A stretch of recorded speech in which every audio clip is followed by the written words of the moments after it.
হামের সাথে চিকেন পক্সের পেশেন্টও আসছে, খুব কম, কিন্তু হাম এবং চিকেন পক্স দুটোই থাকছে কোনো পেশেন্টের। লাল দাগ আসার আগে 4 দিন, লাল দাগ আসার পরে 4 দিন, এই 8 দিন বাচ্চাটা অন্য বাচ্চার প্রতি ইনফেকশাস থাকছে, অর্থাৎ সে রোগ ছড়াচ্ছে। এই হামের যে প্রাদুর্ভাব হয়েছে, প্রথম থেকেই কাজ করছি।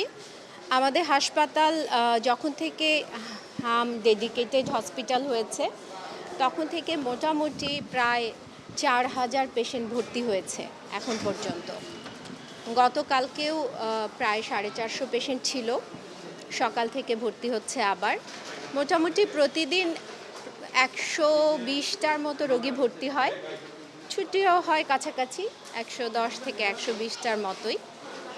আর আমাদের যে এইচডিইউ আছে সেখানেও প্রায় 50টার কাছাকাছি পেশেন্ট প্রতিদিনই থাকে। এই হচ্ছে হামের অবস্থা। আর যেটা জি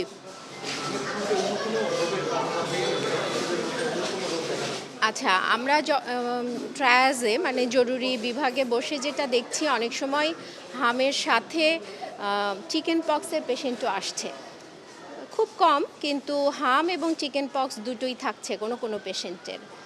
আর অন্যান্য যেমন হচ্ছে নিউমোনিয়া তো থাকছেই, হাম ছাড়া, হাম সহ এবং শুধু নিউমোনিয়ার পেশেন্টও কিছু আছে, সংখ্যায় কম।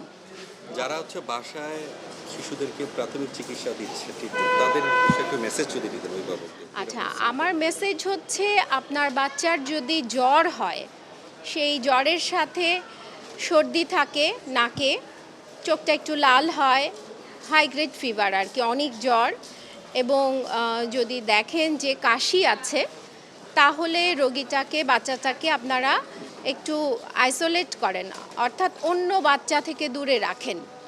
এই বাচ্চাগুলো জ্বর হওয়ার 4 দিন পর র্যাশ আসা পর্যন্ত আপনি অপেক্ষা করেন। যদি র্যাশ চলেই আসে, অর্থাৎ চামড়ায় যদি লাল লাল দাগ দেখা যায়, তাহলে তো আপনারা বুঝে যাচ্ছেন যে এই বাচ্চাটার হাম আছে। তাহলে তাকে লাল দাগ আসার পরে আরও 4 দিন আলাদা রাখেন, কারণ এই সময়টা, অর্থাৎ লাল দাগ আসার আগে 4 দিন, লাল দাগ আসার পরে 4 দিন, এই 8 দিন বাচ্চাটা অন্য বাচ্চার প্রতি ইনফেকশাস থাকছে, অর্থাৎ সে রোগ ছড়াচ্ছে। এটা হচ্ছে প্রথম করণীয়, আলাদা রাখা। আর সাধারণ চিকিৎসা যেগুলি, তাদের জ্বরের জন্য প্যারাসিটামল দেয়া, প্রচুর তরল খাবার খাওয়ানো, সর্দি কাশি এগুলোর জন্য নিকটস্থ কোনো হাসপাতাল বা ডাক্তারের পরামর্শ নিয়ে চিকিৎসা দিবেন।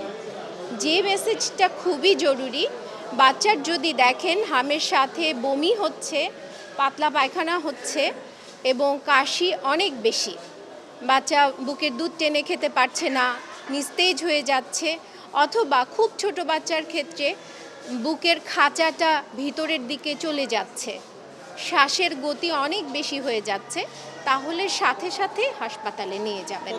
কয় মাস বয়সী বাচ্চারা আপনার এখানে সবচেয়ে বেশি আসবে, হামে আক্রান্ত হচ্ছে, এবং আইসিইউতে এখানে কতজন আছে, সেক্ষেত্রে কোন জটিলতা তারা ভর্তি থাকতে? আচ্ছা, বাচ্চা তো মোটামুটি সবাই আসছে, 5 মাস 6 মাস বয়সী বাচ্চাও আছে, তবে 2 বছরের নিচের বাচ্চার সংখ্যা বোধহয় একটু বেশি।